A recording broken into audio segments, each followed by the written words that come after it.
That is hardcore. This is hardcore shit. But for me, it gets harder and harder to resist. Hello, everybody, and welcome to Hardcore Horror with Mic and Brigitte. And I am Mike, so that means you must be... Brigitte! What's up, Mike? Hey, what is going on? Listen, we have a crazy episode tonight. I'm pretty excited about this. We have a guest. Tell me who we got. So we're bringing on Carl Yorke. Carl Yorke. He's an actor mostly known for Cannibal Holocaust. Right, yes. And wow, talk about hardcore horror movie. Don't get much hardcore horror than that. Yes. And he was one of the leads. He was the main character in Cannibal Holocaust. I believe his character's name was Alan Yates. Yeah. Very cool. Man, really excited to talk to him. Before we get to him, let's run over a few little things real quick, okay? Yeah.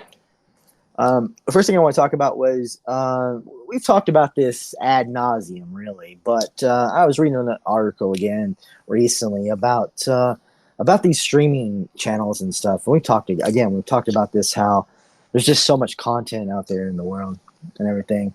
I just wanted to bring this to your attention. So apparently there's over 200 sort of major apps, streaming apps, but as far as like the little bitty apps, because there's a lot of little bitty individual apps out there for streaming and stuff like that. Apparently there's almost 40,000 channels. Wow. That is a lot of content. Yeah, that's a lot. God, that's crazy. Wow. Isn't it crazy? It's crazy to think about, isn't it? It is really crazy to think about, but it's cool. One thing I do like about streaming is you can find it's just such a wide, crazy, huge variety. You have all these different genres, and if you're like, I want to watch a Hollywood movie, or I just want to watch a little local independent horror movie, you can stream that too sometimes. So that's one good thing about streaming. But 40,000, wow, that is so crazy. 40,000. You take one channel like Tubi. I could never watch all of Tubi. I can never watch a tenth of Tubi. Just it alone. But imagine all the others. Yeah, it's crazy, and it does make me think about the content and where we're going and where it's going to be in the next 10 years. Like, I wonder how much we're going to rely on new things coming in, because every day there's something new coming in. Content creators themselves are creating things all the time, but movies, shorts, I mean, there's just so much coming in constantly. We're inundated with all this stuff. You can never keep up. So if you're like a person who is a completist and they want to you want to watch everything, forget it. Yeah, that's not gonna happen for sure. And it's not gonna happen. It's like you and I talking on the podcast, and be like, hey, what have you watching? What have you been watching? And I'll be like, oh my God, I haven't even seen that movie. Like, how bad is that? Or right. It's impossible to watch everything. It is. It's absolutely impossible. Speaking of watching things, what have you been watching? So I did have just a few things. Okay. And I know I worked CreepyCon was that this last weekend actually, and you came down, so we don't actually get to see each other in person a whole lot. So it was a lot of fun. I had a lot of fun. It was great. Yeah, a lot of fun. Met a lot of really cool people, and so but I was busy getting ready for that. But one of the conversations that you and I had was because we're hardcore horror and we like to talk about extreme movies, so we're gonna start watching one extreme horror movie, the same one, and we're gonna talk about it. So, and I think we have that on our list. So, but let me get to my list that before we get into that. So I did watch a movie last night that was pretty good. I'd never even heard of it, and it's starring Jon Voight. I love him. Love him as an actor. I think he's great. But the movie is called Dangerous Game: The Legacy Murders. Have you heard of this one? That's like the new version of it, right? I have heard of it. I haven't seen it. Oh, so that's a remake? Well, The Dangerous Game, that's a story. They did that way back. I think Fay Ray did that. They've done many versions of that movie, and in that story. But yeah, I think this is just like an updated version of it. Yeah, it's okay, so I'd never heard of it before. So Dangerous Games of Legacy Murders just come out in 2022. So I love it because it has a little story about H.H. Holmes in there, America's first serial killer. And so it's about a family that gets trapped in a mansion on a remote island. And the house is supposed to be built like the murder castle. You lived in Chicago, you know the whole story. Yeah. About the murder castle. So, Absolutely. but the storyline was like different, and so I thought it was really good. It's definitely worth a watch. Right. Okay. So when I was in Knoxville, we did watch a fun movie. I'd never seen it, never even heard of it, and I'm glad I found it because it was really good. It's called 13 Fanboy. The one about the guy who's obsessed with Jason movies, right? Yeah, and I liked it because of all the actors from all the Friday the 13th movies, and I thought that was a pretty cool, fun spin on it. Here's one that I watched. Nefarious. Have you heard of Nefarious? I've heard of it. I've not seen it. Okay, so it's a religious horror movie, isn't it? No. Okay, I wouldn't think. No, I wouldn't think so. It's it's about a guy. He's on death row, and you think he's got like split personality or alter egos, and I'm sitting here going, damn, this guy's a fucking good actor. The way he'd flip, he'd like be acting like this and just flip personalities, and I had no idea who this person was. It's Sean Patrick Flannery. Oh, okay. And I'm like, oh my God, he's aged a lot. I mean, like a lot. I didn't even recognize him. Damn, kudos to him for his acting. This is really, really good. Yeah, very cool. Watched another movie called Girl 2020. It was okay.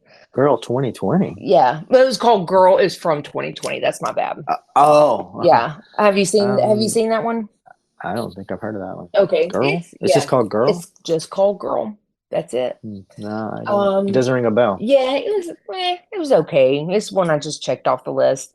I watched another movie called Stalker. That was it's funny. All these are from like 2020. It's so funny. I don't know how that happened.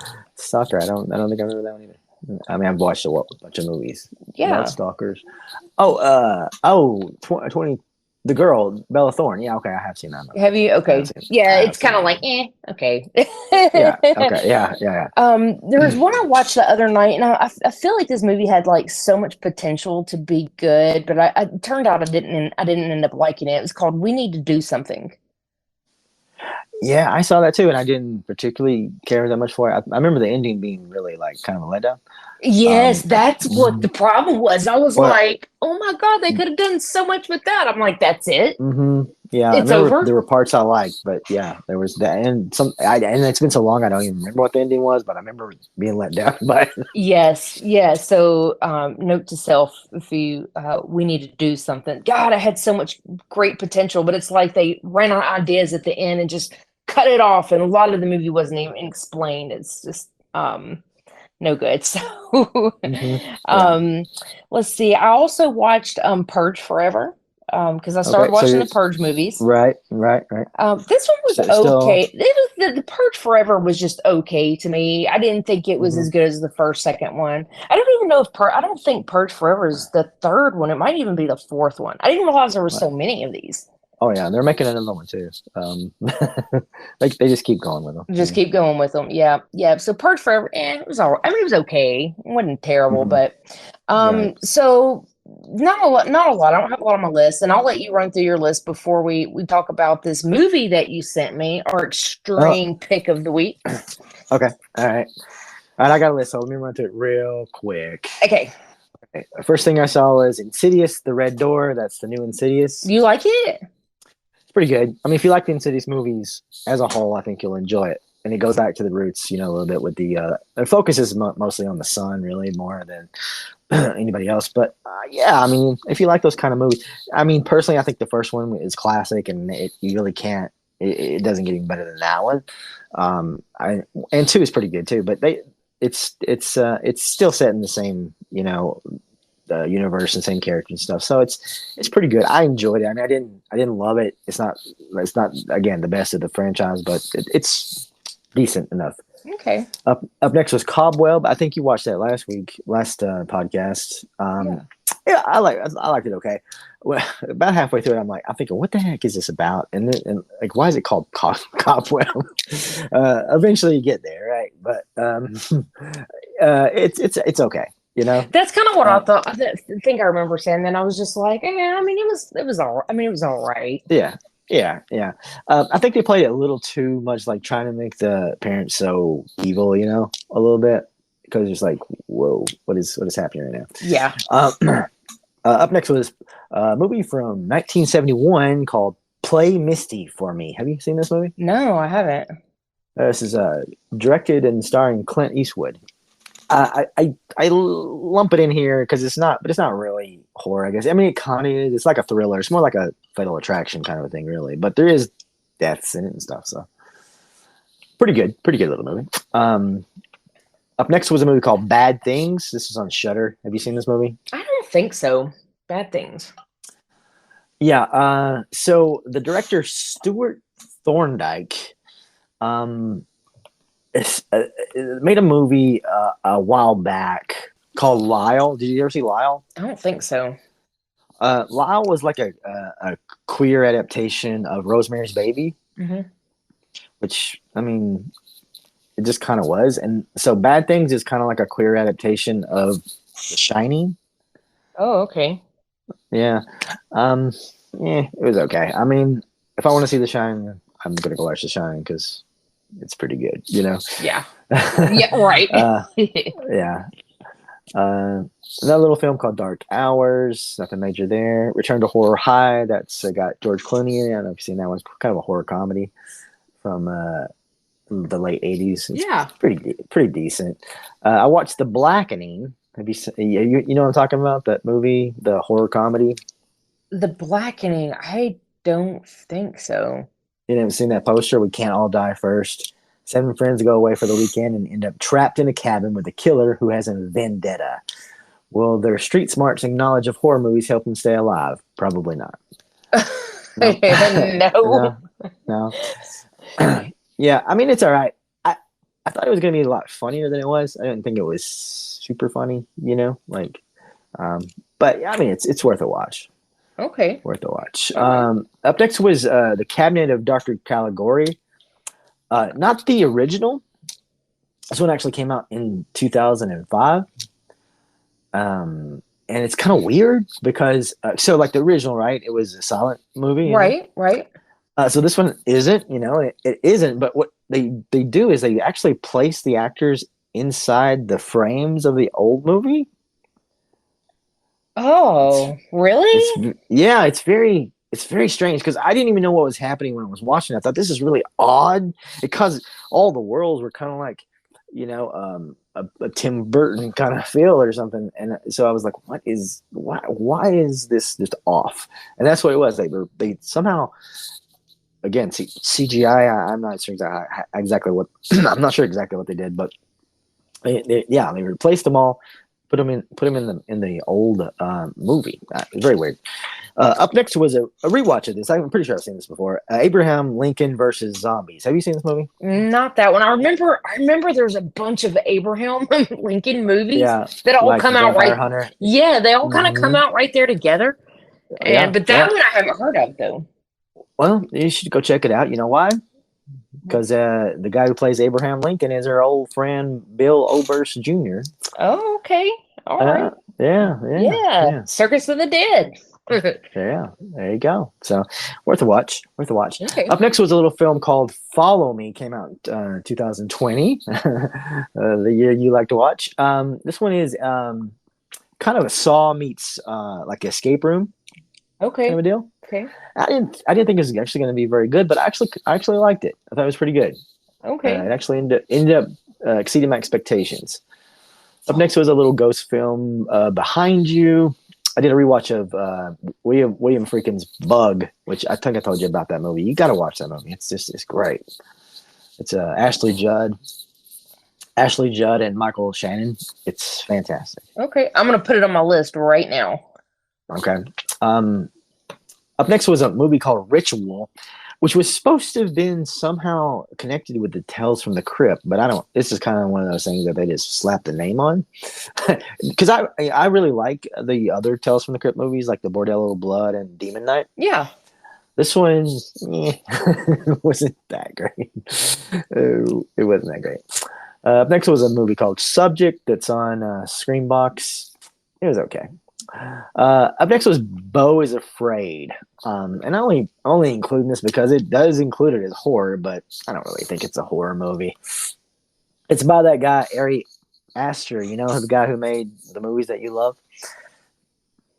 Who are you That's me being. Oh, I was like, who are you talking about? That's me. That's me being sarcastic. Oh, He made okay. Midsommar and Hereditary. Oh, he makes all like the super slow burns. Yeah. Is Beau is Afraid is a super slow burn? I mean, it's not really maybe like that necessarily, but it's a really weird movie. It's not a horror movie, I don't really think, but it's more of a comedy. It's trying to be a comedy, I think. But there's definitely a lot of surreal stuff into it, you know? Yeah, okay. So I didn't hate it at all, but it definitely is probably not for everybody. Up next was a little film that I got while we were at CreepyCon, Pitfire of Hell. Okay. This was director Bob East, and so I met some of the cast and crew there, and so this is like an anthology, so it's a little fun little super low budget anthology, just a lot of different it's about people just sitting around telling each other stories and stuff. So okay, fun. Pretty decent. Up next was The Dark Room, which you sent me the link to from these guys that we also met at CreepyCon. Yeah, so I did watch that. I did watch that one too, and I didn't even mention it because we're talking to them. They're really cool, and so they're going to come on and be on our podcast here pretty soon. So yeah, well, it'll be very cool to ask them about this movie. Here's the thing I took away from the movie. I started the movie, and as soon as I get the credits, I'm like, hey, I've worked with that girl. That is so funny because that was Tracy. He was like, "Oh, that's blah, blah, blah." He's like, "We were on a couple things together," and he started rattling all these things. I was like, "God, it's such like a small little world," you know? Yeah. So Kayla Perkins, she's like sort of I guess the lead actress, I guess you would say. Yeah, she's been in a couple of my movies. So. Oh, okay, that's cool. So Tracy's worked with her also on a couple different things. So yeah, she's done a lot then. Yeah. Yeah, absolutely. Yeah, that's cool. So, up next, I did a rewatch of Cannibal Holocaust because we're going to talk to Carl later, and I wanted to bone up on that. Of course, I've seen the movie, obviously, before. I've seen it too. Not going to lie, I did a rewatch of it earlier today. Yeah, this is maybe like the third or fourth time I've seen it. It's not really a movie that you have to rewatch to remember, Certain movies, I'm like, I'll watch it once and won't remember anything. It's not the case with that movie. Definitely not. No. Up next, the last thing I want to talk about is Killer Book Club. Okay, I feel like I've heard of this one, but this one's on Netflix. Okay. Yeah, so 8 horror-loving friends fight for their lives when a killer clown who seems to know the grim secret they share begins to pick them off one by one. Okay, so what did you like it? I did. I had a lot of fun with it. It is probably the biggest ripoff movie, an original movie I've ever seen. But that being said, I had a lot of fun with it because it pays homage to 90s movies. And I love my 90s. But it's a complete ripoff of Scream, sort of mixed with other movies like I Know What You Did Last Summer. But Scream specifically, the filmmaker loves Scream, and I love Scream too, so I enjoyed it. Okay. But so it is a killer. It's not a clown really. It's a mask that kind of looks like a clown. Mm-hmm. But a lot of fun scenes. A lot of scenes that I go, oh, I've seen that before in Scream. but and it's kind of funny because you had the 80s, and people have this crazy nostalgia for the 80s, and people love it. And so there have been so many movies that have been a throwback to the 80s, but now we're getting to a point where some people are doing throwbacks to the 90s. I know that's great. So I was born in the 80s, but I was in high school in the 90s. So I watched Mm-hmm. a lot of movies in the 90s, my Right. teenage years. So I Mm-hmm. kind of love me some 90s. I'm not gonna lie. Yeah.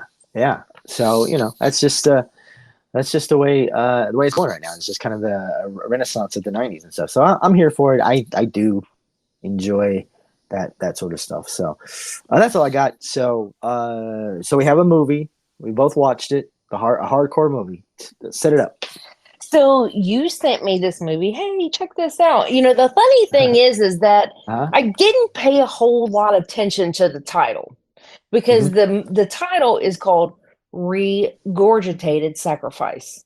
But when you're Uh, reading it, it's re dash and then it's gore in all caps, right? mm-hmm. So I saw the Yes. gore and I just kind of like went over my head the gorgitated.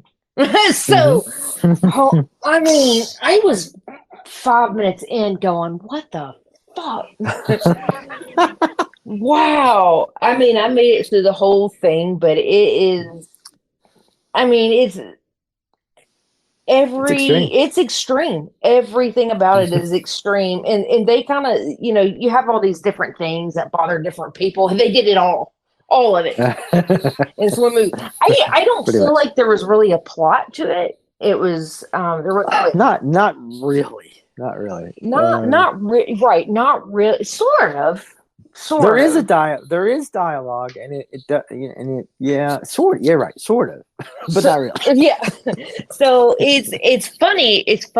So this is a film by Lucifer Valentine, Hmm. and I had heard about some of his other movies, never seen any. And if you look at the cover of some of his films, it looks like a little kindergartner's like kindergarten drawing. Yeah, yeah. So you're like, Looks like a oh, harmless little PG movie. yeah. I don't know what the cover is of this one. What's the cover of this one? Do you know? Yeah, it's got like a little like pig and a little duck, and it says, "Is Satan real?" But it's like a little cute drawing. Yeah, it's a little Yeah, kid drawing. I saw one with a grasshopper on it. Hmm. I don't know what movie it is, but so it's you can't you have no idea what you're getting into when you're looking at the cover of this shit because No, no. I think it's part of the wow factor. I mean, it's the only thing that I struggle with, and it was so much, was the finger and the hands down the throat and the puking. That was A lot of puking. a There's a lot lot of of a puking going on. lot of puking in there. Like, and I think that's his MO. Like the puking thing, I think is pretty much a staple in all of his movies. I think this is actually the only one I've watched thus far, but from what I can tell, that's pretty much something he does a lot. It is weird. Like we talk about these things. I after I watched this, I was like, some people are like think like the puking thing is like an art. I don't know if you remember, Lady Gaga had a girl. She was some kind of artist. Like she would go and drink like she had a 2-liter bottle of this green stuff, and she would drink it on stage with Lady Gaga, and then she'd run her finger down her throat and puke this green slime all over Lady Gaga, and it'd be like glow in the dark. I mean, it was just, but that was like, Oh, but it was quote artistic. yeah, Yeah, interesting. yeah. You'll have to YouTube that sometime. Okay, yeah, that sounds good. Okay, yeah. So, what do you think about it? Let's just get into it. What? Well, I probably won't ever watch it again. Okay. I'll probably never watch it again. It was I mean, this shit might have been a little extreme for me. Oh, A, we've li- reached a moment. a little. I mean, it didn't bother me. It didn't phase me or anything like that. I just probably wouldn't Mm-hmm. watch it again. I'm like, it's one of those that you're just like, check mark on that off your list. But Mm-hmm. yeah, I think maybe if it had more of a plot and more dialogue, then maybe it would have been a Mm-hmm. little bit better. But to me, it was just like, I just want to perform every extreme thing we can do and all in one movie. So let's just do it. And just when I thought that I'd seen it all, and then the very last scene with the dick, the penis, I was like, oh, okay, all right. So we had to Uh-huh. wrap it up with that. So what about you? I mean, first of all, how did you even find this movie? Okay, well, actually, I've seen this movie before. Oh, okay. Okay. I watched it like pretty much not long after it came out. Okay. Yeah, I'd seen it, and I remember just being like, "What the hell," basically about it. But of course, I wasn't really. I basically just started getting into filmmaking at that point, so I remember being like, "How do they do all this? How do they put the spider in the Trying to say is how did they put this? How did they put the spider in the pussy? yeah, exactly. So I'm looking at it now. I'm like, oh, okay, yeah, obviously it's fake, but so. It's one of those movies that you don't have to watch again, really. But I did stumble upon it recently, and I was like, oh, I've seen this before, and just went to watch it again, and just because I had remembered it, but I did forget like how extreme it was. Definitely not for everybody. But now here's the thing, okay? Okay. Now watching it in 2008 or probably about 2008 when it came out, around that time, didn't think anything about it. Watching it now, I'm sitting there, I'm watching it, I'm like, hey, they look familiar. Who is that? I'm like, they look familiar. Lo and behold, did you notice anybody familiar in this movie? No. No? You've seen American Mary, right? Yeah. Okay. Well, those were made by the Soska twins. Yeah. The directors. Yeah. They're in this movie. They're the twins. Oh, that's who that is? Really? That's who that is. They're the ones that's torturing people. They're the ones that were together and Siamese and that's them. I had no idea. No idea. I was like, who is that? And yes, that's them. And it's kind of weird because this came out like just before they broke out directing, like Dead Hooker in the Trunk. Yeah. Okay. So that is the big takeaway for this movie. It's like, wow, he got them to be in this movie. Yeah, but he might have got them before. Yeah, they got really big. Yeah. Well, yeah, this is before their first directorial debut came out. I'm not sure what all they were doing before that, but yeah. So yeah, to know that they did this movie, I'm sure that it's not something they talk about that much. Yeah. Hey, I was in ReGOREgitated Sacrifice. So you've seen it. It's pretty bloody though. I mean, there is some cool camera work and effects to it. I mean, honestly, there is some good redeeming values in this movie, there is.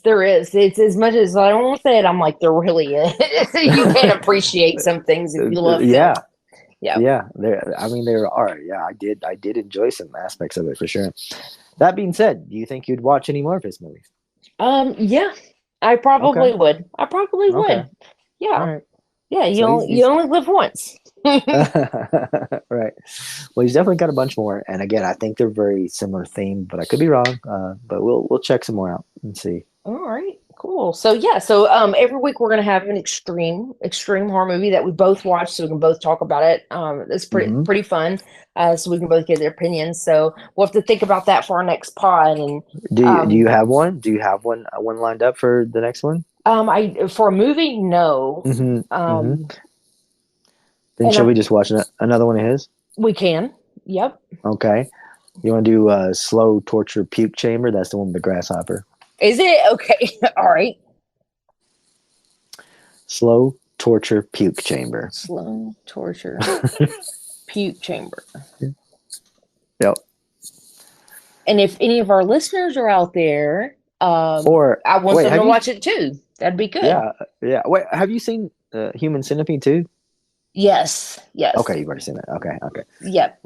All right. Well, this one will be new for both of us because neither of us have seen this Slow Tortured Puke Chamber. All right, slow torture. Is this after ReGOREgitated Sacrifice or before?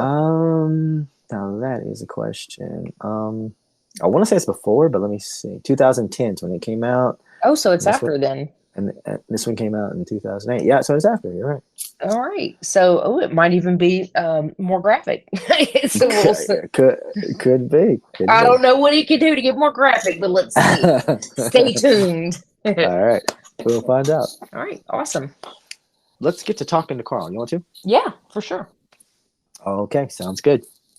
So tonight's special guest, we have Carl Yorke. Carl's an actor, mostly known for Cannibal Holocaust. Hey, what's up, Carl? Hey, nice to Hi. hear from you guys. How you doing? Yeah, Hi. everything's good. So you and Mike had met at a horror convention recently. Yeah, down in Knoxville. Yeah. Yeah, the Bride of Frankencon down there. Carl was super friendly, super nice guy, and it was great to chat with him. And so we're glad to have you on the pod. Yeah. What is wrong with you two? Why do you do this? I mean, no, wait, you're supposed to interview me. Let's try it that Well, way. Let's try it that way. That's an hour-long conversation. We'll do that. Oh, totally, for sure. It's Carl, like let's start from the beginning. Carl, what got you into wanting to make movies? Like, what point of your life did you say, "Hey, I want to be an actor. This is what I definitely think I want to do"? Oh, that's a good question. Well, my great-grandfather was a vaudeville actor, and Okay. he was very famous in mostly. Well, he was very famous all over America, but also in New York, in London, and in South Africa, and so it just kind of got passed down through the family. And my dad was. He grew up in Hollywood, and he was a career Air Force guy, and he was the Air Force liaison to the movie business. So, I mean, this is a long answer. I apologize, but here's what Oh, it you're good. was. When I was a kid, we were living in Paris because that's where he was stationed, and they made a movie there called The Longest Day. It was a World War II picture, and he took us on the set. I was about 7 or 8. He took us on the set, and I watched him shoot one scene, and they did 6 takes of this scene, and I was hooked. That was it. I All just, right. yeah, that was it. You know, from then on, it was like that. This is what I have to do. So, high school, I did. I think there was 1 or 2 plays I wasn't in high school, Yeah. and then what? College. I started working professionally when I got into college because I was doing improv in San Francisco. It was in an improv company, and and then I did a play called One Flew Over the Cuckoo's Nest, and I Yeah. toured that, and that got me to New York, and then the rest is, a narrow trail to Cannibal Holocaust. So that's what got me into it. And you know what? I love doing it. It's fun. It's terrifying, but it's also fun.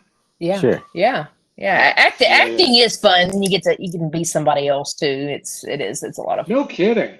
Yeah, No kidding. yeah, Yeah, yeah. It's just pretend. It's not real. It's just acting. Yeah. exactly.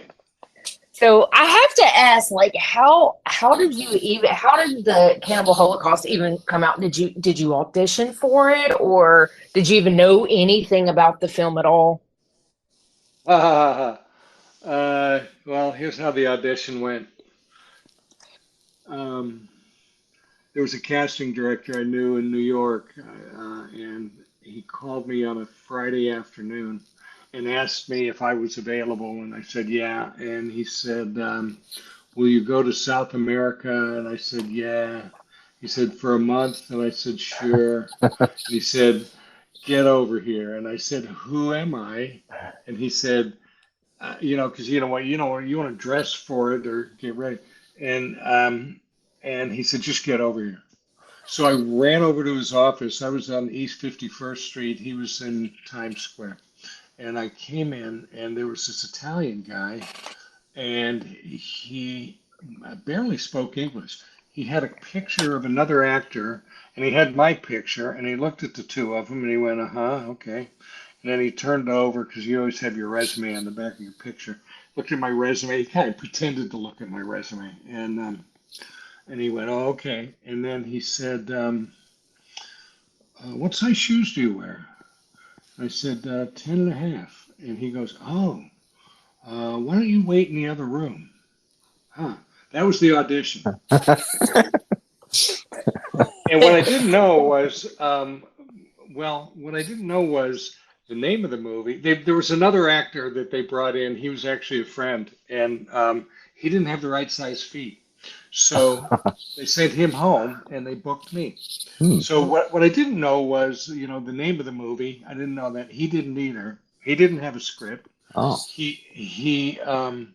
He just knew Ruggiero, and they had cast another actor in this role, and that guy quit at the airport. So no concept of what it's about. Nothing. Like you didn't know nothing about cannibalism or nothing. Not a single clue. Nothing. All I knew was they wanted to put me on a plane on Monday morning and send me to the Amazon River. So,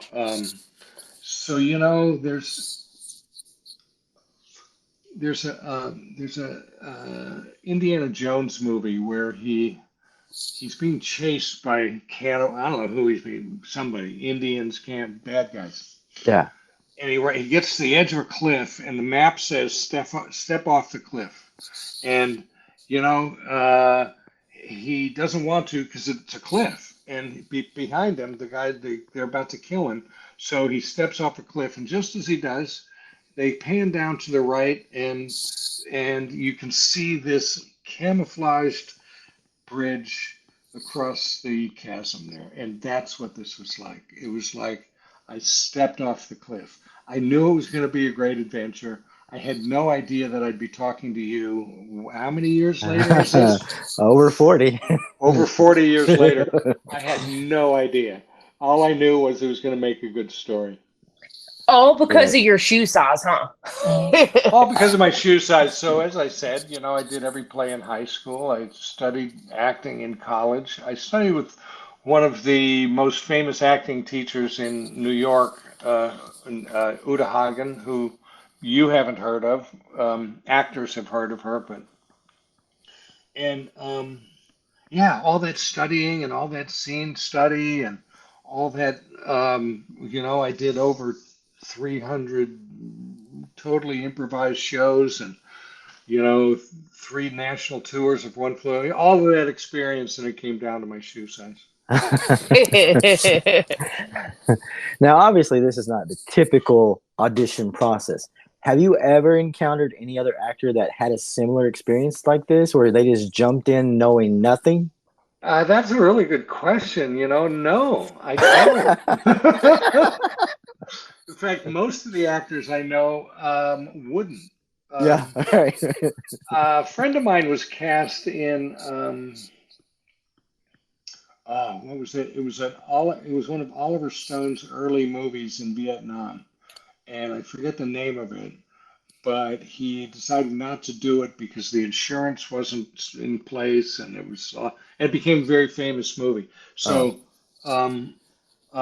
he might be smarter than me. What do I know? So let's talk about some of your other projects. Now, obviously, you're sort of known famously or infamously for Cannibal Holocaust, but what about some of this other stuff that you've done? You've been in all kinds of stuff that people would know. Dynasty, NYPD Blue, My So-Called Life. You were in Apollo 13, Idle Hands, which the horror fans will know. Let's talk about some of that stuff. What was some of that experiences like for you? After I did Cannibal Holocaust, what did I do? That was 79, 80. I kicked around New York. I did some soaps. Mm-hmm. I don't know. Just eventually it became clear that I had to go to Hollywood. That's where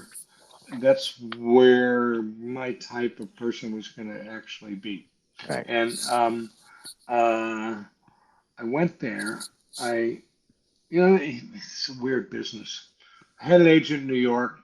I went to Hollywood and I signed with that agent because they had an office in Hollywood. And I got to Hollywood and I went to the agent's office, and I said, I'm one of your clients. And they said, this must have been September of '82. And they said, well, we're busy. It's pilot season. Why don't you come back in February? And I'm like, oh, why don't I stick around for pilot season? What are you talking about? Yeah. What I didn't know was they hated the agent who signed me in New York. And, Oh. I was naive. I just thought, I belong to them. And so luckily I had a whole bunch of friends who had already moved from New York to Hollywood. One of them was a guy named Joe Pantoliano. He was my first roommate in New York, and we were in Cuckoo's Nest together with the national tours.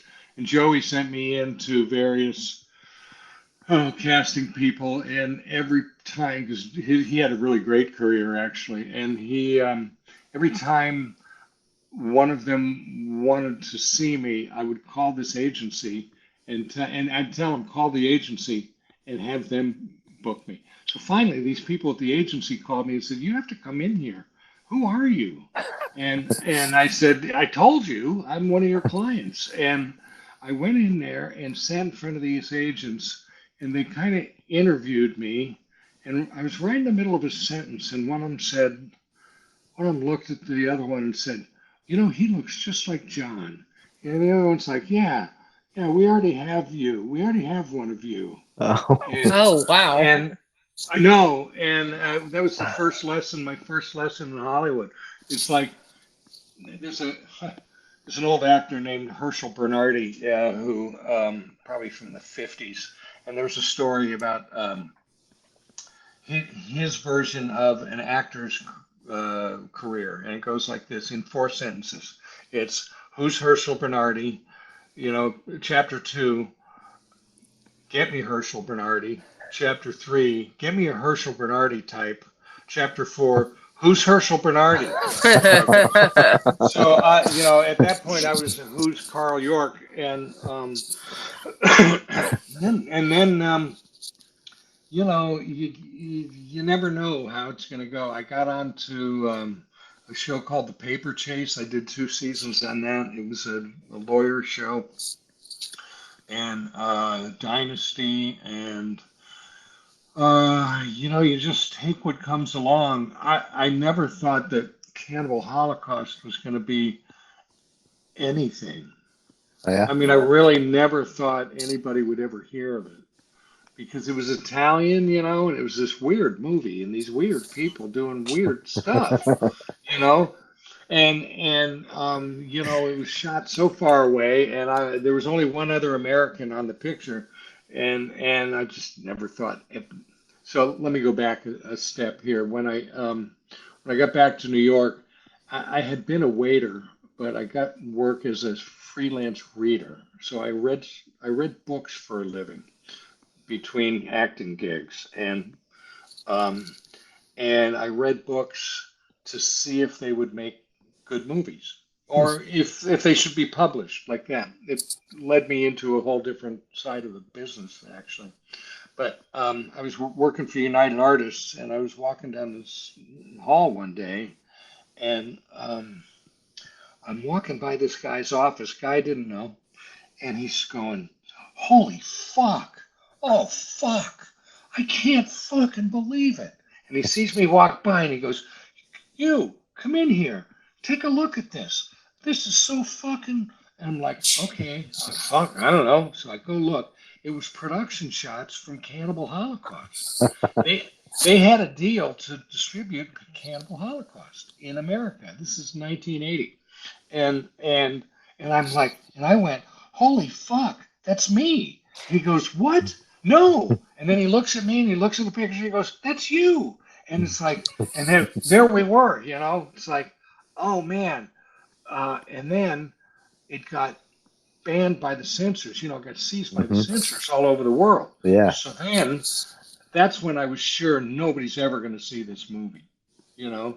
So I go to Hollywood, and I did do those movies. I had a break in my acting career because I moved into the other side of the business. Because as a reader, I went to work at CAA, which was the most powerful agency in Hollywood. I had these connections from New York, and then from there I ran a producer's office, and I was her head of development for 6 years. So before and after that adventure with the producer's office, I was an actor. So I was on 20th Century Fox lot, and there's like 5 jobs in Hollywood. You can be a writer, or a director, or an actor, or a producer, or a studio executive. And the place that connects all of those 5 uh, functions is the agency. So by being in the agency, I had access to all those different people, and that's how that sort of swirled around. So now I'm on the Fox lot with this producer, and uh, Jack the Bear was casting right next door. We shared a bathroom. We were in trailers, and the casting director saw me, and I kind of met her, we're friendly. And then one day, her assistant comes over and says, "Mary says you're going to audition for Jack the Bear." And I said, "You know what? I'm like, I have a job. I'm working here. I'm head of development." And she goes, "Tuesday at 3 o'clock." And I hadn't had an audition actually in 9 years. I think it was 9 years. I'd sort of given up. I'd gotten married. I had a kid, and acting is so unstable, And so she said Tuesday at 3 o'clock. Okay, I'll do it. So I went into my file cabinet, and I went all the way to the back of the file cabinet, and I got a picture and resume. Except I didn't put a resume on it because uh, it was so old. I didn't have anything on there that was current. So I just didn't. I just gave him the picture. So I go to the audition, and I meet the director, and he looks at the picture. Here I am again, right? The guy's looking at the picture, and he turns it over, and there's no resume. He says, "There's no resume on this." So this is where my improv background comes in. And I said, "You know, my resume's full of lies, and I just decided I'll just lie right to your face." So he laughed, and I laughed, and he said, "Okay, well, what have you done?" Well, I wasn't ready for that. It's like, I just thought that was a funny thing to say. He goes, "What have you done?" I said, "Oh, well, let's see. I just finished doing 100 performances of Hamlet on Broadway." He goes, "Yeah, I saw that. What else have you done?" I said, "Let's see. I've done a lot of movies, but none of them have been released yet." And he like finished the sentence with me. Yeah, yeah, none of them have been released. What have you really done? And then and I said, "Okay, I did a movie called Cannibal Holocaust." And he said, "Okay, let's just do the audition because nobody had heard of it yet. So it was like that. That game, Two Truths and a Lie. This was Two Lies and a Truth, and he failed. So so anyway, that's what got me cast in Jack the Bear. So just like I had the right size feet to get into Cannibal Holocaust, he said to me, because some really big names were up for the role I got in that, and he said, first of all, he was kind of blown away because he'd been in Hollywood for a long time and he'd never seen me, and he was like, "Wow, why don't I know you?" I'm like, "Well, because I'm doing this other thing." But anyway, he said, "You have a good face for this movie," and uh, that was that other lesson that it does matter if you have some talent sometimes. It does matter who you know sometimes, and sometimes it only matters if your face and your manner are aligned properly so that you present what you look like. So that makes sense. Sure. Yeah. So, Okay. so if you're like a really handsome guy and you present, really weak, then you're probably not going to get leading roles, you know? Anyway, I had the right face for that movie. My work as this is stupid. I'll tell you about Apollo 13. I had been trying to get, there was a executive producer who worked for Ron Howard, and I'd been working with him. I've been trying to get him to direct a little. I wanted him. He was the second unit director for all of, like on a lot of Ron Howard's movies, and I'd worked for Ron Howard's company too. And my agent sent me in to Apollo 13. They needed dozens of men. And I auditioned, and I called him up and said, and told him, I just auditioned for your movie. He said, "What'd you audition for?" And I said, I don't even know. It was a guy walking next to the trail of the tractor that's taken the rocket ship over to the launch pad. Okay. So they called me up the next day. They booked me, and they didn't tell me what I was doing. And they just told me. They just told me what day to show up. So I called him up and I said, "Thank you, but you screwed me up here because I wanted to get this job purely on my talent." And he said, "Wow, let me think if there's anybody I know who got a job that way in Hollywood." No, I don't know anybody. I don't know anybody who got a job that way. So I had a day's work. I was I ran the simulator when they're bringing Kevin Bacon in, I think. Gary Sinise got the measles, and Kevin Bacon replaced him. Right. Yeah. And Tom Hanks was on the set. I like to tell people that I played Tom Hanks because he was tired, and I'm such a good actor that he begged me to be him in this movie. And so me and Tom, we're like this, and so I played Tom. I gave him a brave. Yeah. What really happened was I got on the set. They told that was the first, and this is how it works a lot too. They gave me what you're called your sides, which is the script of you know what it is. You're making movies. They gave me my sides. I'm not walking next to the tractor. I'm running there. Okay, so I sit down and I'm at a desk. And I got the kind of script in front of me. I don't like to read off the script. That's not kosher. That's not right. Actor. So I learned my line really quick. I had a couple of lines, and we do the master, and the technical consultant. It's the guy who wrote the book and who was actually in the Houston control center when the mission actually happened. He comes over to me. He goes, "There's a word missing from that line. It should read entry interface." So now I've learned this line, and he puts this word directly in the middle of this sentence. And I never got it right again. And oh my God. So there's Ron Howard standing there. There's Tom Hanks over there. There's all these like heavy hitters. And I'm like, and they have to keep shooting it because it's like, and finally Ron said, "Why don't you just read it right off the page?" Oh, okay. So I did. And we got the medium shot, and they didn't do a close up on me anyway.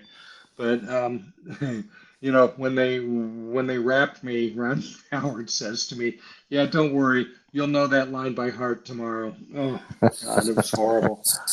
I was glad to be in it. I was just sorry I wasn't in the control room because those guys, that's what Brigitte said going in. You get to be anything you want.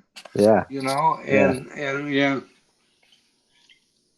I wanted to be in the control room and pretend like I was some kind of an engineer or somebody really smart. What do you think out of all the roles you played? Do you have a favorite, like a favorite character that you love playing this character? You know, that has to be the paper chase.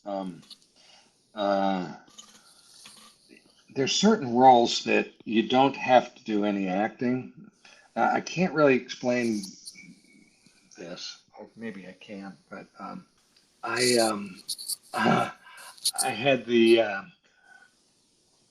great good fortune to play a real asshole, and and you know what, Alan Yates came very naturally to me.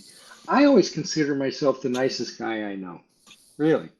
And then the next thing I know, I'm getting cast as villains and assholes, and I'm like, what is that all about? I think there's something, something there. But I really liked my role on the paper chase. I don't know if you know who. Oh boy, I've gotten to that age where I have pictures in my mind and I can't put names to it. Um, oh God, I was teamed up with him in the paper chase. He, and then he went on to do Saturday Night Live, and he had a character, the liar character, who kept. You're probably too young for this. He kept saying, "Yeah, yeah, Morgan Fairchild, that's my wife, yeah," and you knew he was lying. And he's a comedian. He's done a lot of stuff. Anyway, we had a relationship on the set. Our characters had a relationship, and we bickered and we fought, and I called him a dummy, and like that. And I just had the most fun doing that. Yeah. Oh, very cool. Yeah, that's Very fun. cool. So going back to Cannibal Holocaust again. So what point do you get to where you realize, hey, this thing has staying power. This thing isn't going away. They do know about this movie. What point in your life do you realize, oh wow, this is a cultural thing? That's 2004 when Sage Stallone and Bob Morosky show up. They called me. They said, we're putting out a DVD. We want to interview you and put it on the DVD. I'm like, why would you do that? They said, what did they say? They said, we've been looking for you for a long time. And anyway, so they came up. I was living in Palo Alto in California. That's up in between San Francisco and San Jose. And my wife and I I had been out of the acting business for a long time by now, and show business. I was working in Silicon Valley as a technical writer. So, and we also had an art gallery. So they come up and they set up in the art gallery, and they do the interview, and I tell the story. And then Sage says, and now we're going to send you to some conventions where you can meet your fans. And I'm like, you know those pictures of dogs when they're like, "Did you say out? Did you say food?" And they cock their head like that. I was like, "Did you say fans? Did you say conventions? What the fuck are you talking about?" He goes, "Oh yeah, you have fans all over there." I'm like, "How can I have fans? They haven't shown this movie." Now I did know that Japan loved this movie because my sister lived in Japan. And she saw it there, and she left before I died because she didn't want to see me die. I love my sister. And then, and then the guy who directed Idle Hands, he was a friend, and he. You didn't mention Ghost in the Machine. That was a fun part to do. Yeah.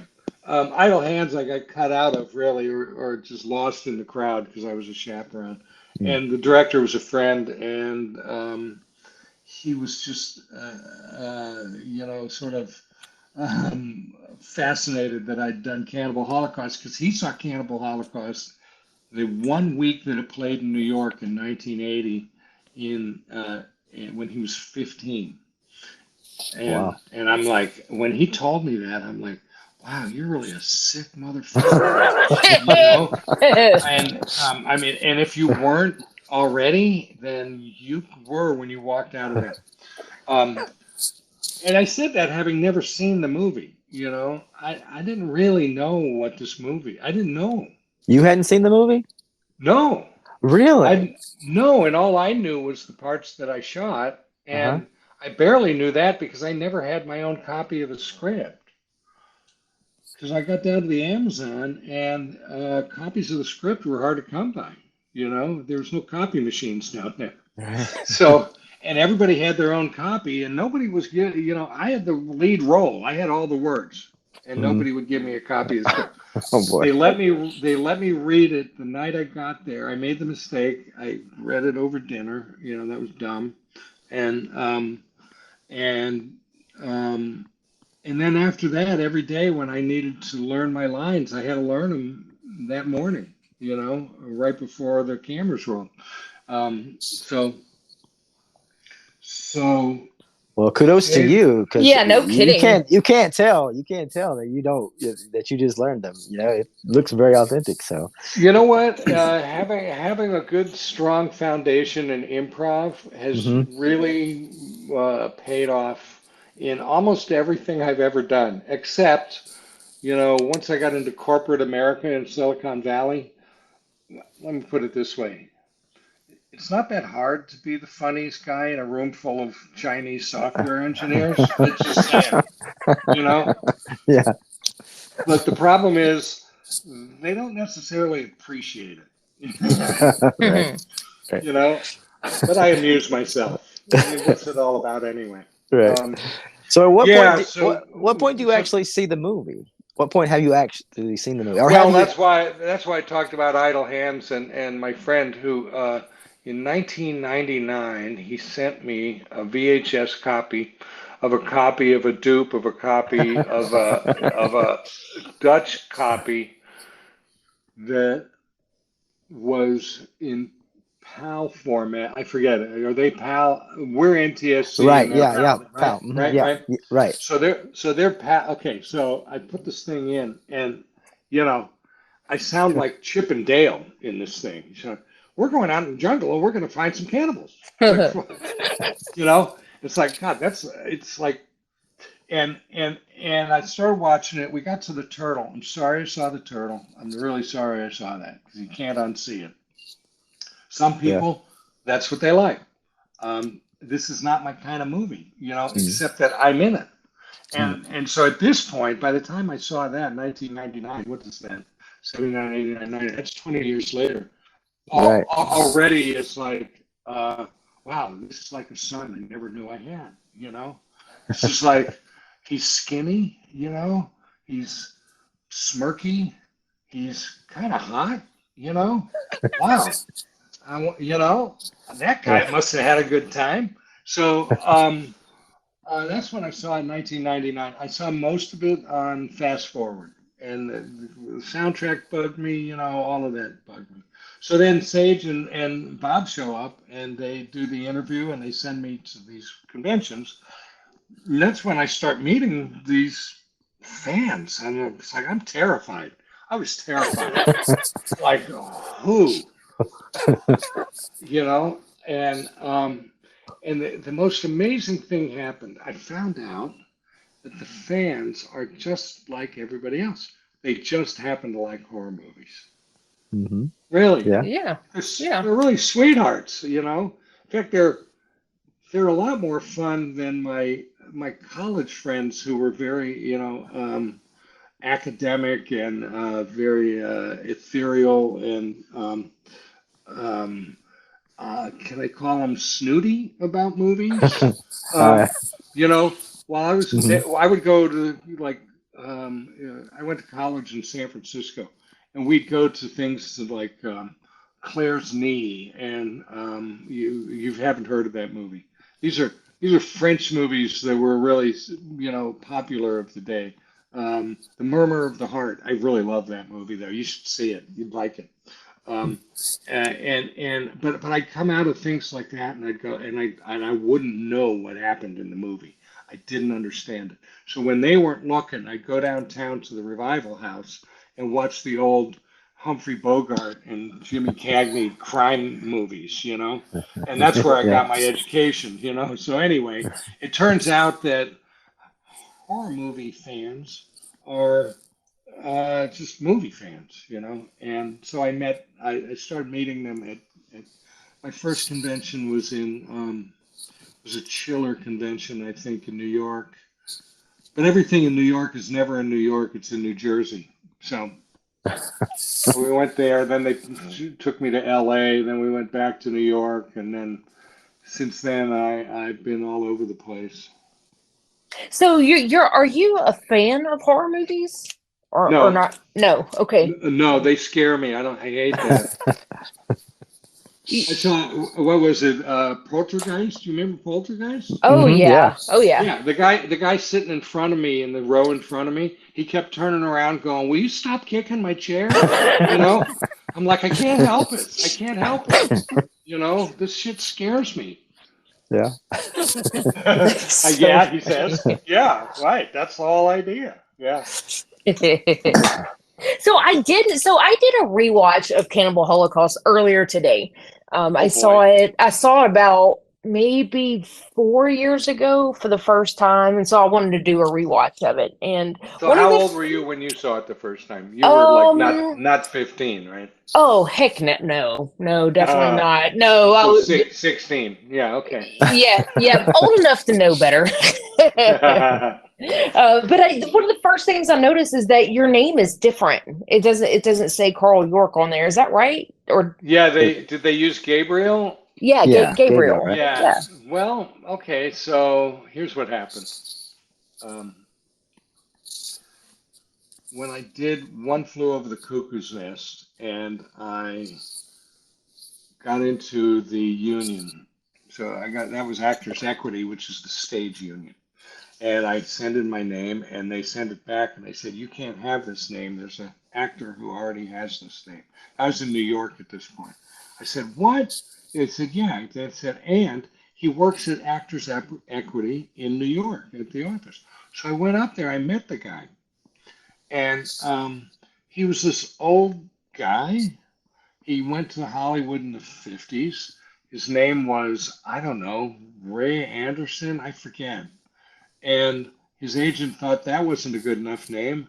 He should be Carl Yorke. That was a much stronger name.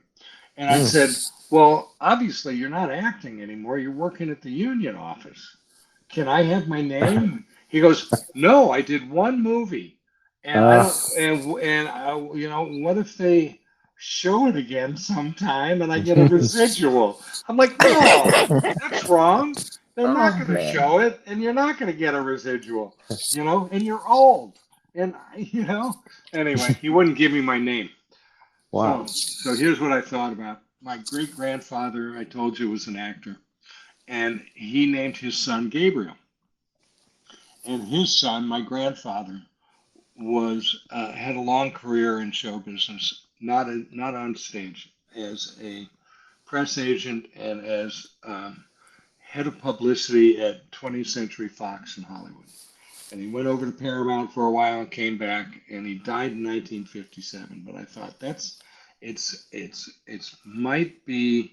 I might get some play out if I use that name, because people might remember him. And you're looking for every edge. I don't know if you're a baseball fan, but in baseball they're looking for every edge, right?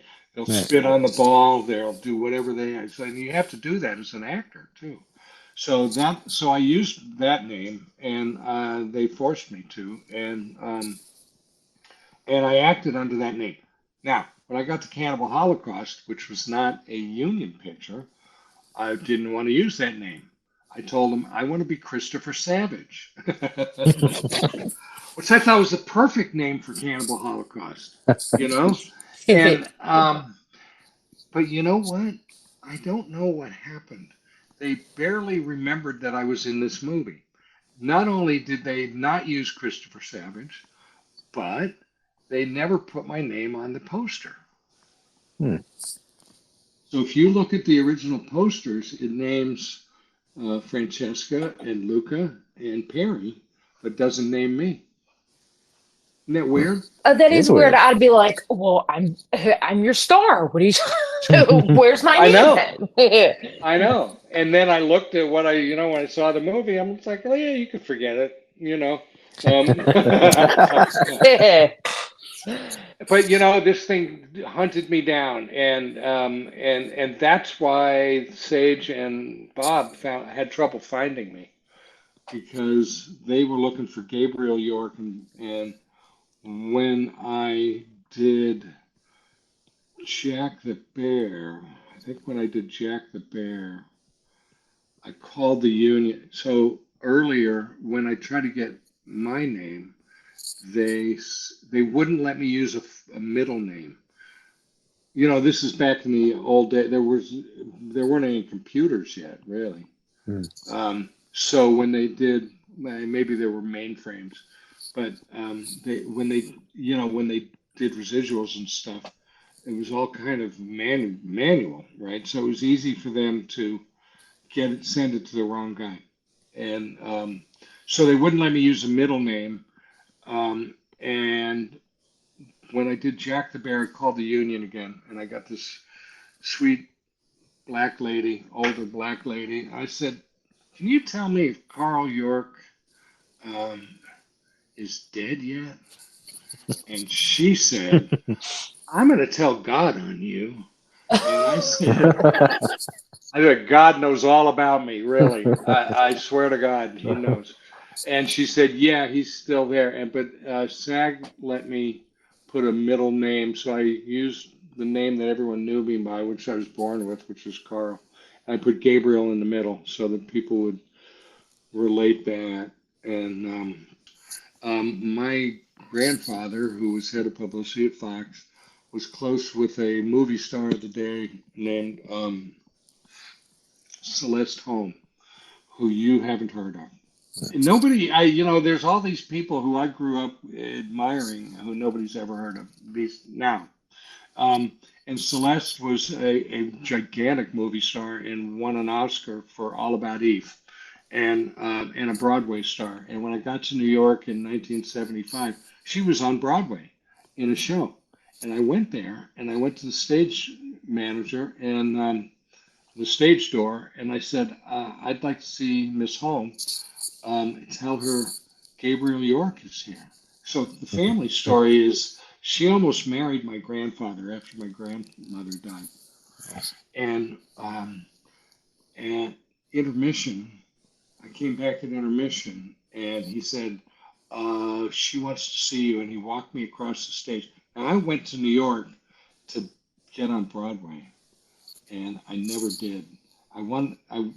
My great grandfather debuted on Broadway in 1885, and I thought this will make a good story if I can debut on Broadway in 1985. I never got to work on Broadway, but I got to walk across the Broadway stage and hear the audience out there.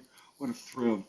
What an absolute thrill! And she was just thrilled to meet me and see me, and I had a relationship with her that lasted quite a few years, actually. So. Very nice. Very nice. Oh, that's a good story. I like that. Yeah, it's a good one. That's pretty good. Yeah. Yeah. Oh, awesome.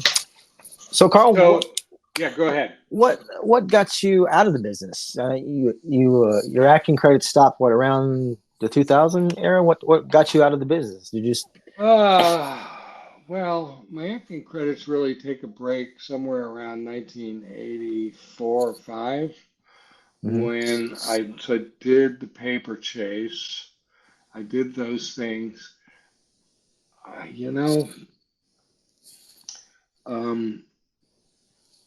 All the actors I knew, including me, we did it because we couldn't not do it. And if there was something else you could do, it's such a tough business. If there was something else you could do, you would do. You would. And I know a lot of people who ended up going off in other directions just because, that 4th month in a row that you didn't get any work, or that 2nd year in a row when you've worked 11 days in the last 24 months, and then, like I said, there's these 5 things. And because I had an in at CAA and, I was reading their freelance. I was working that place, to try to get through to somebody, and and I had a mentor there. And then one day they offered me a full-time job there, and I'd just gotten married, and I hadn't worked in a long time as an actor, and I went to my mentor and I asked him what I should do. And I said, I came here to be an actor. And he said, well, take the job. Um, and he said, in fact, what you should do is get in the trainee program, become an agent, and then you can just go be whatever any of these things you want to be. And I'm like, no. I had a girlfriend in New York who was an agent, and I knew what agent, I lived with her. I saw it. It's like, I'm not an agent. And he said, then just take the job and make relationships with the agents here. And I did. And that's what led me off in this other direction. And, you know, so there's two things I think that are really important for an acting career. One is you got to be an idiot, Yeah. You just have to be a total moron and say this is important because it's not that important. But and the other is there's a great deal of luck involved. Sure. And the fact that I did Cannibal Holocaust, I was lucky I answered the phone that day because I had this girlfriend. She actually, had the means in New York in August.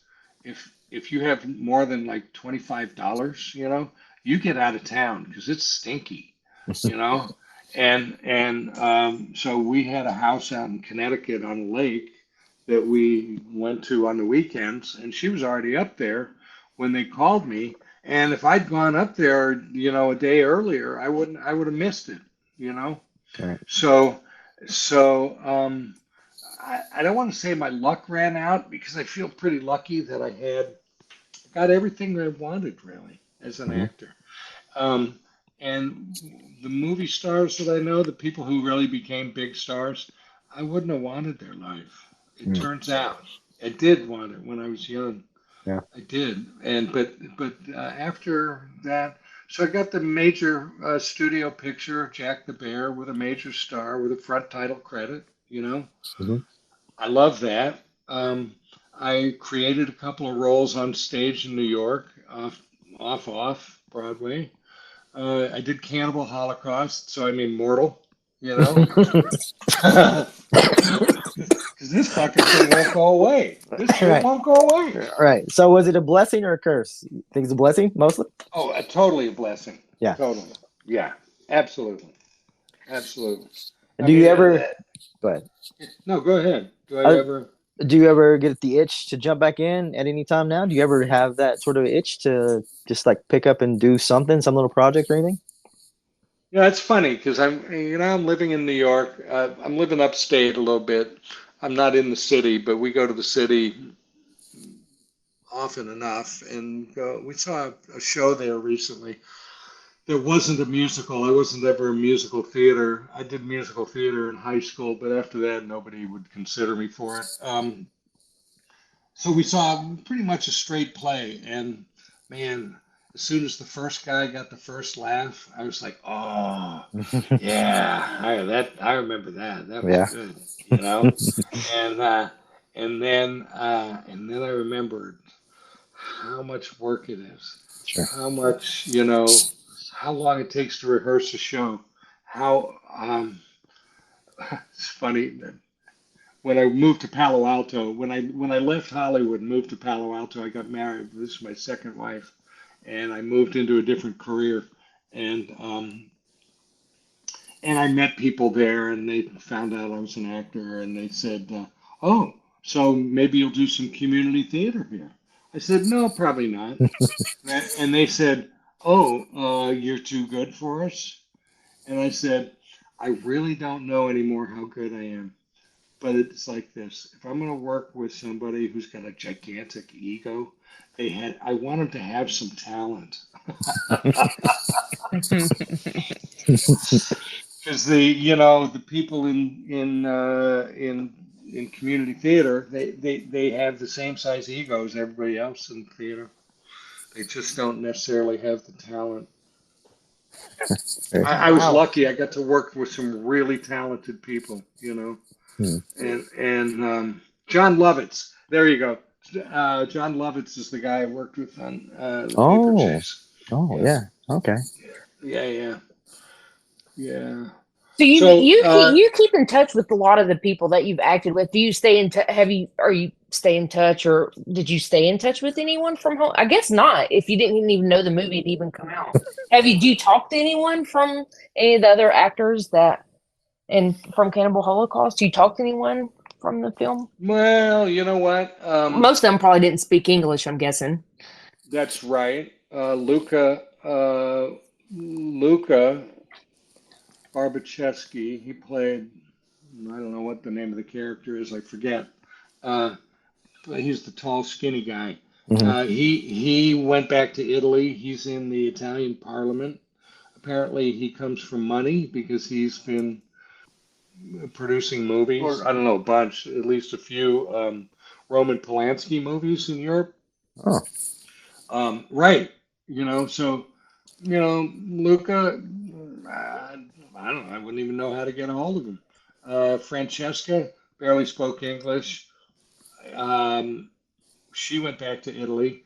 Perry and I stayed in touch for a little while in New York because he lived in New York, and then he kind of vanished. And then when these guys came along and said we're doing the interviews and we're putting the band back together, I said, what about Perry? They said he won't even talk to us.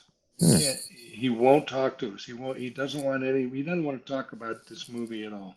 Hmm. I don't know why. I don't know why. And then there was Robert Kerman, who played the professor, and so I don't.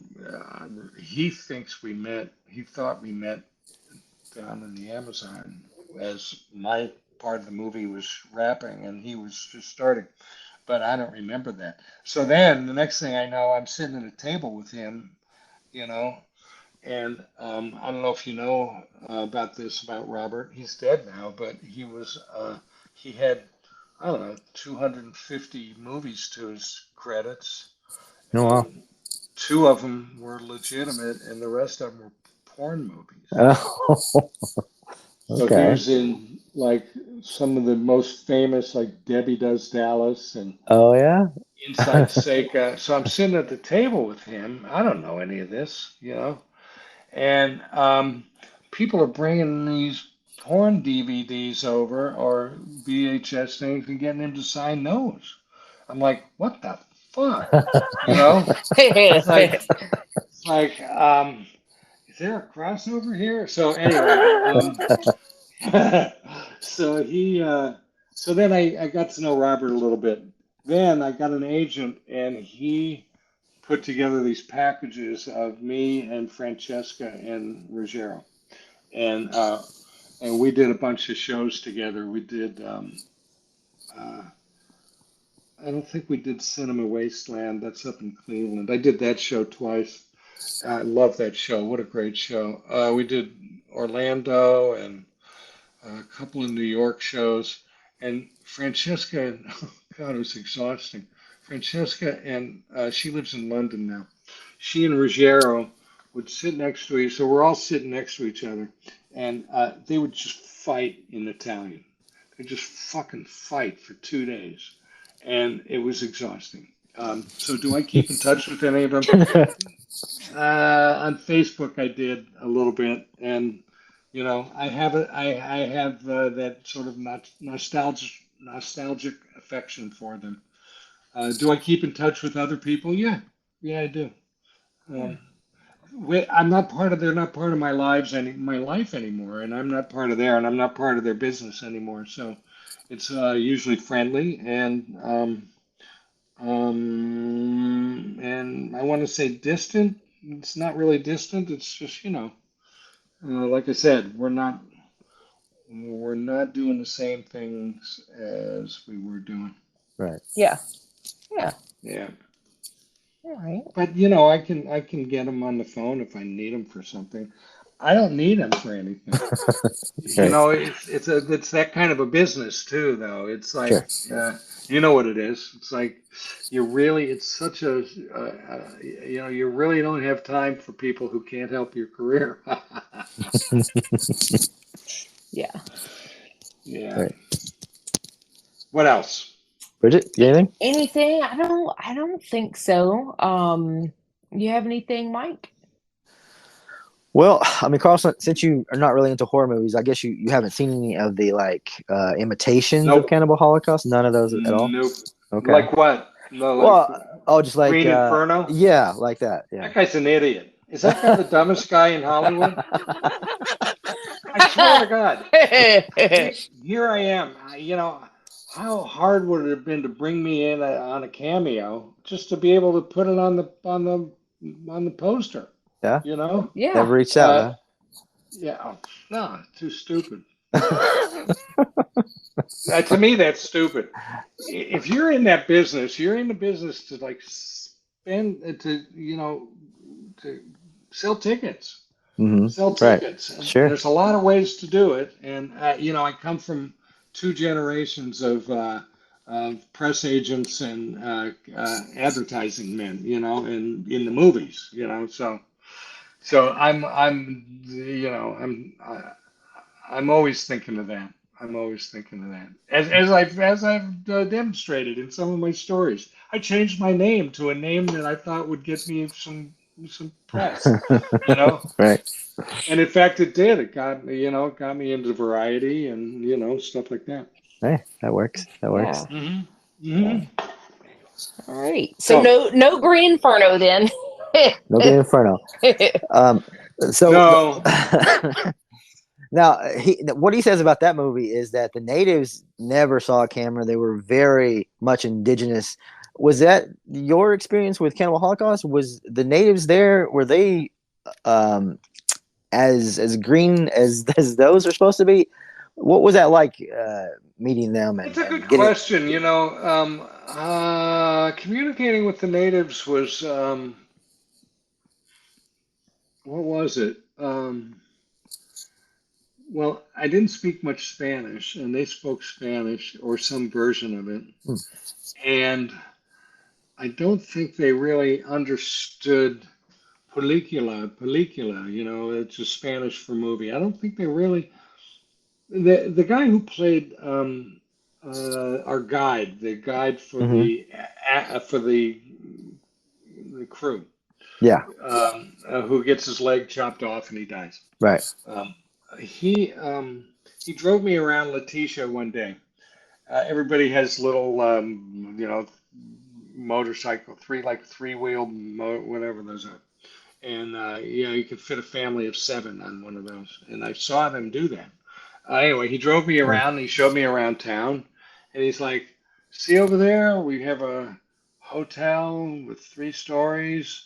It has electricity sometimes, and there's running water sometimes, And over here, there's a fountain that in the plaza. That fountain goes on at 7 o'clock on Saturday night, and it changes colors." He says, "We have everything you need here." I just came from New York, where they have things that he hadn't imagined he needed, Right. And I said, "Do you have a movie theater here?" He said, "No, but we will in 6 months." Oh, really? So I don't think they were literate film people. Right. And I know there was a television in a store. There was a store with a television in the window. I don't know where they got their signal.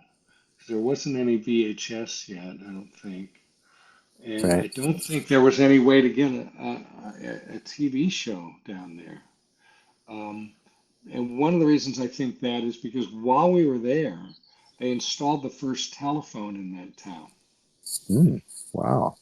That's how far away it was from the life that we know. Right.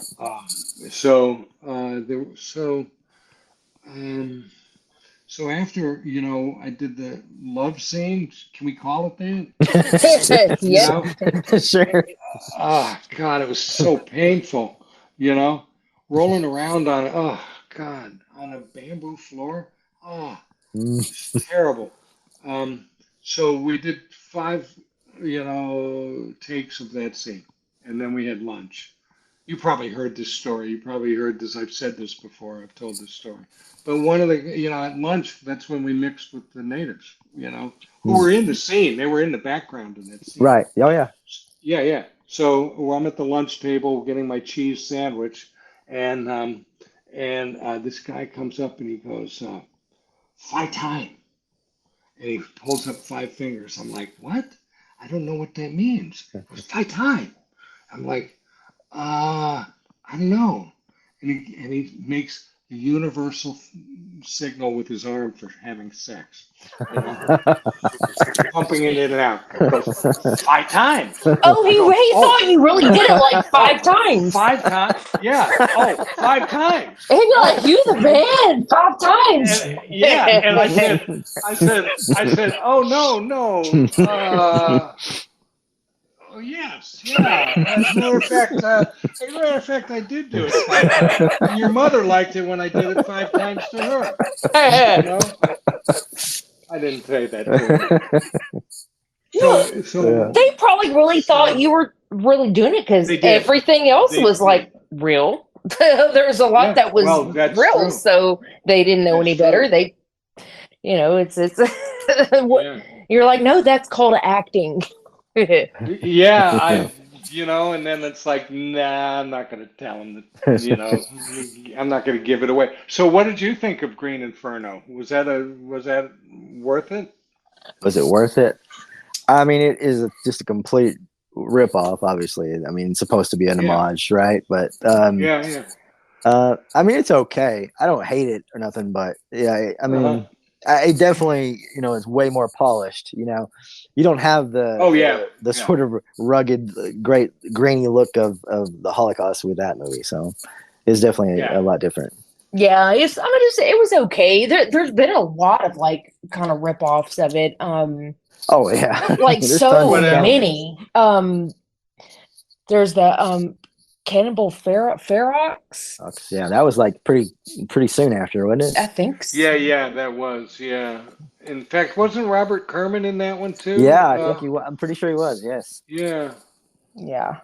So, well, Ruggiero always wanted to make a sequel, and he just couldn't get the money for it. I don't know why. Who wouldn't want to finance that?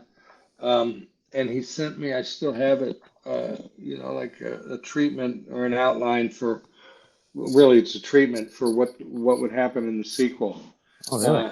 His version of the sequel was the cast and crew of Cannibal Holocaust go back to Letitia 20 years later, and the natives who were in the original movie chase us down and murder us one at a time. Oh And wow. in that sequel, I end up being impaled on the pole. Oh, that would have been fun.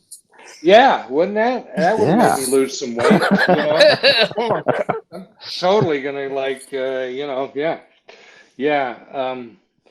And he wanted to know what I thought because I had this history of, analyzing movie properties. And I said, "This is great, Roger. I think this is the winner. We're going to do this." But Yeah.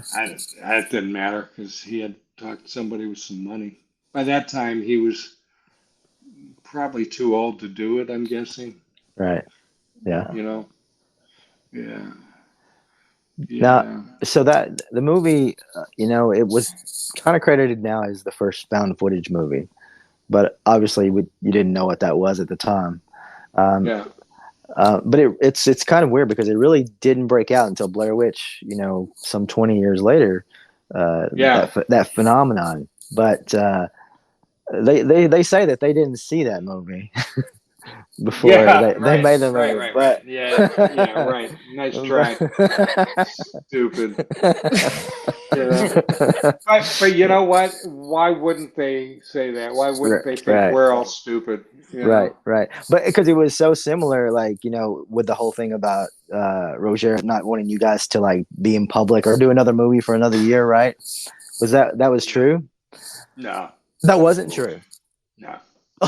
So for a long time, so here I'm getting to the age where it's like, you know what?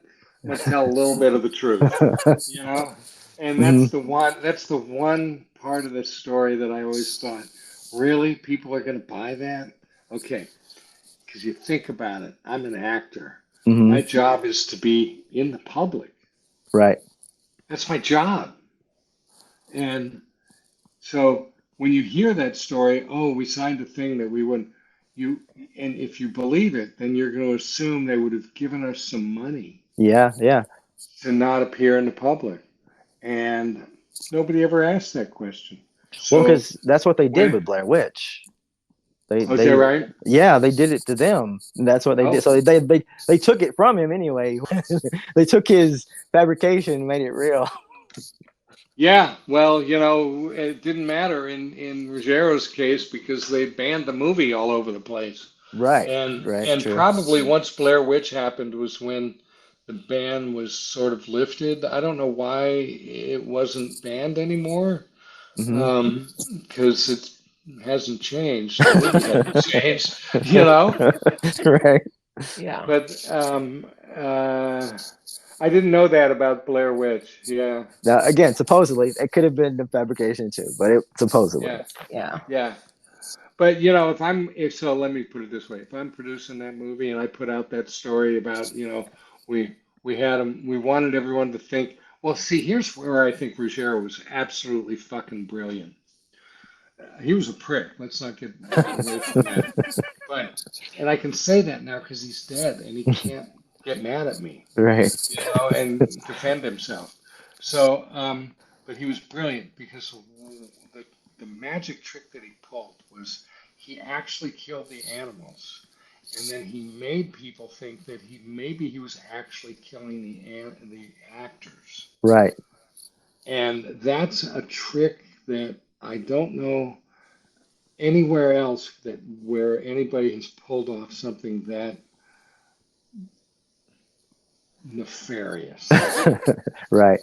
But the whole court thing, now, was any truth to any of that about? Oh, sure. No, that was real. Okay.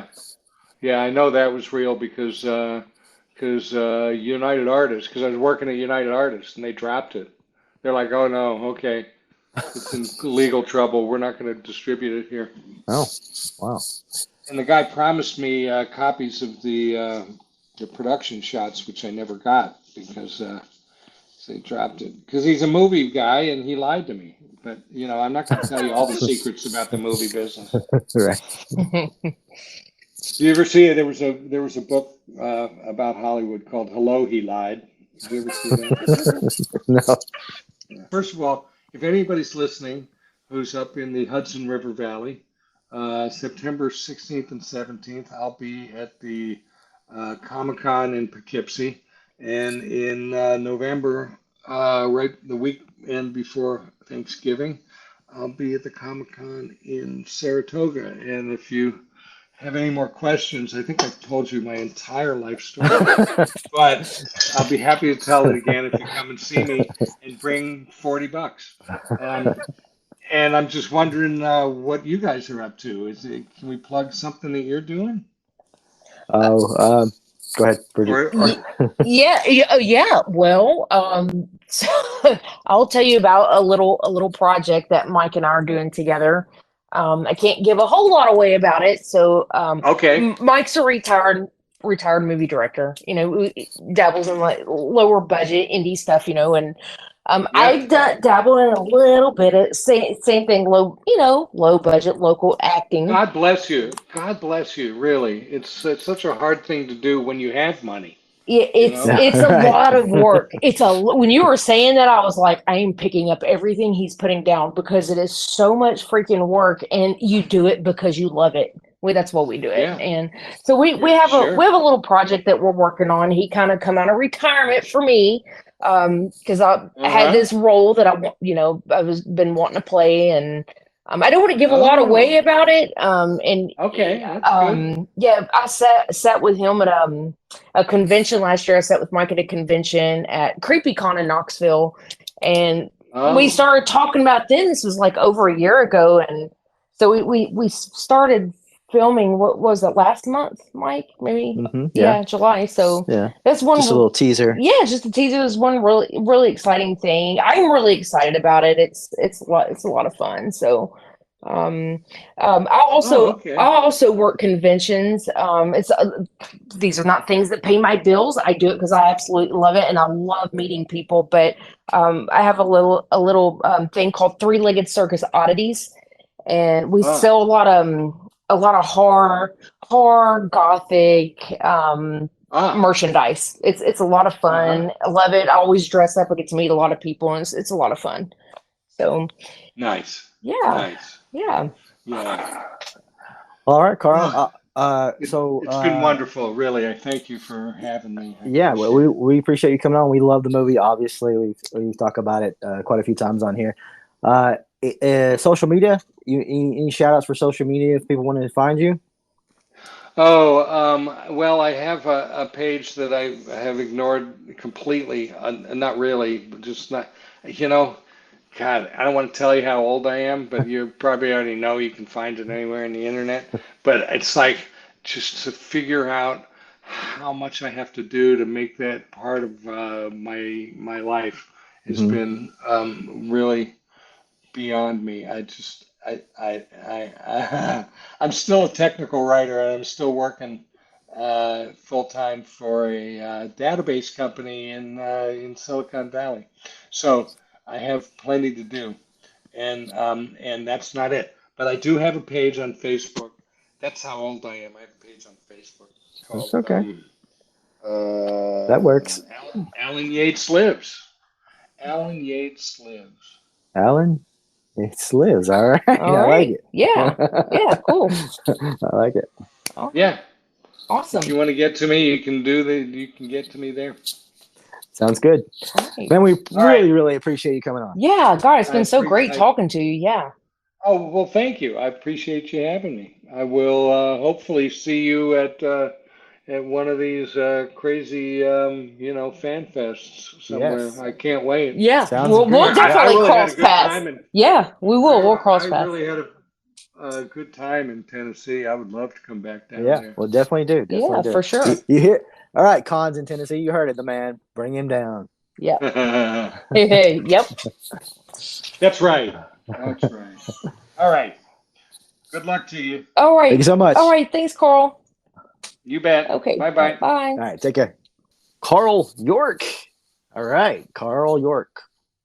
Wow. He's got a lot of stories, a lot of amazing stories to tell. Yeah. And, very cool. Yeah. It was really interesting to talk to him and how he the whole Cannibal Holocaust thing come about, because we can talk to actors all day long that's done horror movies, but this is like an extreme horror movie. So that's right. And that's the thing. When you make a movie, you don't know where the life of it is really going to go necessarily. It is kind of a gamble necessarily. There's few movies that you just know is going to be something, and to just like what he did, just to get him to go down to the Amazon, not knowing really anything about it, just taking a gamble, taking a shot, seeing what happens, and then here we are over 40 years later talking about it. Is pretty crazy. Yeah. Now, my question for you is, if somebody comes to you tomorrow and says, "Hey, I got this movie. We're gonna make it. It's gonna be in the Amazon. I can't tell you more details. You want to go or not? You going?" No, sorry. I'm not doing it. No, I've seen Cannibal Holocaust. What are you talking about? No, I'm like, God, that's crazy. No, if acting was my only job, then yeah. If acting was my source of income, then I would have dropped everything I was doing and probably went. And being going in like a completely different place like that. You don't know anyone. It's kind of adventurous, I think. That's Sure. kind of fun, Sure. but I do not do acting for a full-time job. So, and what about you though? Somebody was like, "Hey, I've got this opportunity. You could direct this movies, but we need you like at the airport tomorrow, and you got to be and it come down here. We're going to the jungle." What would you say? I'd be like, I don't like bugs that much. No, snakes, forget it. Yeah, the thing about like that sort of the conditions and stuff, and we didn't talk to Carl about the conditions, which because we just talked about everything else. But like sometimes that is what makes the movie. It can make it better or worse, I think. But I think that is the experience. There is just trying to live in it, like if you're making a movie in the cold, or making a movie, like he was in the Amazon, which I'm sure it was not exactly pleasant weather. In conditions, stuff like that. Yeah, I think like the critters and the bugs would get me alone. Yeah. I mean, it might work best. They've talked many times about Texas Chainsaw Massacre and how the hot is really what kind of made the movie as sort of slimy as it is. Mm-hmm. And so I'm sure that would play a big part in those kind of things. But I would prefer to have heating and cooling, AC, and just of course I have filmed a lot of stuff in the cold and some stuff in the hot, and so it always does sort of makes the filmmaking process a little bit more challenging. Oh God, 100%. Because if you got all your actors lined up, you got everything ready to go, you've got the date in place, and then it comes a damn thunderstorm or it starts snowing, you just got to keep on going and just make it work. Oh yeah. Or if you're making a movie and it just doesn't line up until the winter, and that's when you're going to shoot it. It's like it, especially if you're in places where you don't have a lot of good heating, it's going to be a fun time. Yeah, for sure. Because when we filmed Brimstone, which is my first movie, we started in October, but we didn't get it finished really until December. And actually that October, the late October, was kind of cool. We had some cool days, and we were filming like in a barn and like a little shed area at one point, and like literally the actors would do the scene, and as soon as they were done, they were just covered in blankets because it was so cold. Oh wow. Yeah, because and I'm there with the jacket on. I'm fine. I'm not, I'm not too bad, but they're freezing. So yeah, because we're not, the story isn't set in the cold, but it is. So. It's funny how you say. It's funny how you said that sometimes like the environment really kind of makes like a scene. It could be one thing, but if you put it in a certain environment, it could be something completely different. Like, and I'm going to give you an example. So as you're telling me, saying this, I was thinking about us filming not too long ago in a barn that was really hot, and I had my my makeup on and everything. And as the night went on and I was getting hotter, my makeup started kind of like melting. Yeah. But then I looked in the mirror and I was like, damn, it looks kind of fucking creepy as shit. Yeah, see, it works. Yeah, it does work. It yeah. works. All right. Well, you got anything else? I don't think so. Okay. All right. Well, this has been a great episode. So until next time, Bridget, you need to stay hard. Core. I would tell you to stay hard, but no. Stay hardcore. Hardcore. All right. All right. Until next time. Until next time. All right. Later. Later.